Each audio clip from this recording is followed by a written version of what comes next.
Hey, what's up, guys? It's Witho. Let me guess, you just dinged 30, and now you just don't know what path you want to go, or where you want to go, or how you want to do things. Yeah, it's mind-numbing. I mean, the possibilities and what you want to do, it's crazy. So I wanted to make a video to help those of you that just dinged 30 and give you some tips and tricks to help you along the way, so that you can get the best bang for your buck and seize some pretty awesome growth opportunity right off the bat. So without further ado, let's go into our research here. So stop it. Don't go there. I know you want to. Don't do it. Don't do it. If you were smart and you leveled up production in the very beginning of the game and you got a lot of the production done, great, fantastic. Don't leave this area. Stay in production. So, um, you want to go into the production side, get all this stuff capped out. Research speed is imperative. Just do it. Construction speed, meh. I wouldn't worry about it. You're already 30. If you did it when you were in your youth, great. But now that you're 30, you don't need any more points in it. Everything goes relatively quick from that point. So um, on the advanced side, you'll see resource production level 10 and resource capacity and resource protect and all that jazz. That's all great stuff. But production side, we want to max out all of our production twos. You want to max all of those out as quickly as possible. Um, and you want to max out research speed. Um, these things are super imperative. Um, Maxing all of that stuff out rather quickly is so beneficial to you. Also, um, if you haven't, you want to really start putting emphasis on your VIP. A lot of people are like, "Oh, I'm gonna hold out and I'm gonna sit on the purples and not advance to the next one, and I'll do that later or whatever." Um, every chance and opportunity you get, say you get some medals or whatever, buy that VIP, man, get it up and take it to the legendaries, because the legendaries are just absolutely tenfold better. So you'll get plenty of purple drops along the way. You'll get plenty of free chests along the way, and so on and so forth. Um, Start bumping up that VIP, because there is benefit to having your VIP at a higher number. It ups these percentages here, and that will help you for the final part. So getting that production up and getting that up really high, and then throwing on some production treasures, right? And then doing some production buffs, boom, and doing some production boosts. We do these guys, heck yeah, we want these all day, every day. You know, you just leave those bad boys on. Um, Also, you know, you're not going to want 5 barracks. I am a spender, so you don't want 5 barracks. You know, maybe two or three, or maybe even just one. You know, depending on what your focus is um, for the time being. But if you're not one of the rally leaders or something like that in your alliance, and you're just kind of a support role, you know, dump all these barracks, go for gold. You're gonna need so much gold, it's ridiculous. So throw up a lot of golds, and what you're gonna want to do is just basically harvest every day.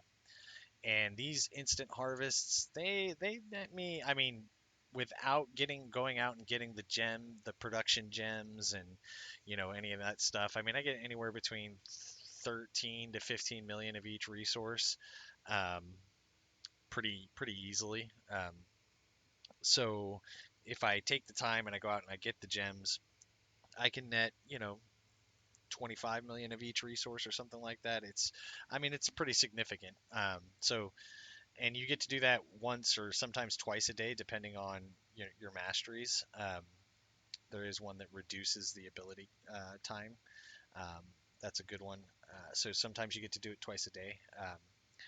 And yeah, so I mean, you just boost that production, and the reason being is because while you're out fighting monsters or mining resources or whatever to do all your researches, one thing that's really nice is um, this gold. I think I had like 4 million 2 days ago. Yeah, it was 2 days ago. So 2 days ago, I had like 4 million gold, and now I'm already back up to 80 million gold. And I mean, most, not all, but most of the higher level like 10 ones, I mean 44 million. You get down into the crazy stuff down here. Let's look at this guy, 104 million. So you can see that production is saving me from having to go out and spend, you know, tons and tons and tons of money on resources. Um, so if you wanna get the best bang for your buck, if you just dinged 30, go to research and start researching all of those productions, get those capped out. If you got them done beforehand, hey, more power to you. But the next step and most important step, get these resource nodes to 30. Not 29, not 28, 30. They have to be 30. Um, it's worth the crystals. It's worth everything and every bit of it to get them to 30. That's how you get the big explosion in your production value. So you just ding 30, cool. My castle's 30. Just start. Don't even mess with any of this other crap. Just start with your resource nodes. Get them to 30. Cap them out. If I would have done that, I could have saved myself hundreds of dollars in resources. Um, I would have been getting, a lot more resources a lot faster. So yeah, just food for thought, tips and tricks. Definitely level these guys up to 30 as quickly as possible. It does cost 2,000 gems to get it to 30, but it is absolutely worth it. And if you farm monsters for a couple hours, especially like sixes and sevens only, you can get that 2,000 gems pretty quick. I mean, maybe 2-3 hours of farming monsters will net you, 2,000 gems or more. So a little bit of grinding and you can level one of these up to 30 almost every day if you really wanted to. So um, that is my recommendation for anybody that just hit 30. So yeah, I mean, it's so beneficial. You just hit 30, that's what you do, man. Level these resource nodes up to 30, level um, level your research productions and all that jazz, and you know you can thank me later for it because it definitely will make a huge difference in getting all those expensive researches down the battle line and all that stuff. You'll max those things. You'll literally be able to max one of those out as fast as they come out. I mean, if not faster, if you have the speed ups. So um, I mean, as you can see, I still have 3 days on this research and I have 80 million gold. I'll have, 120, 140 million gold in those 3 days. You don't have to spend money when you max out those production values and you max out the harvest and you get the best bang for your buck. It's just how you harvest that matters. Don't just click the button. You gotta boost your resource production any way that you can, and that includes gathering gems, that includes buffing yourself, that includes putting on the right treasures, doing all that stuff. It will matter, and it'll help that harvest get the best bang for its buck. So anyways, guys, I hope this helps. Happy hunting, and I will see you guys later.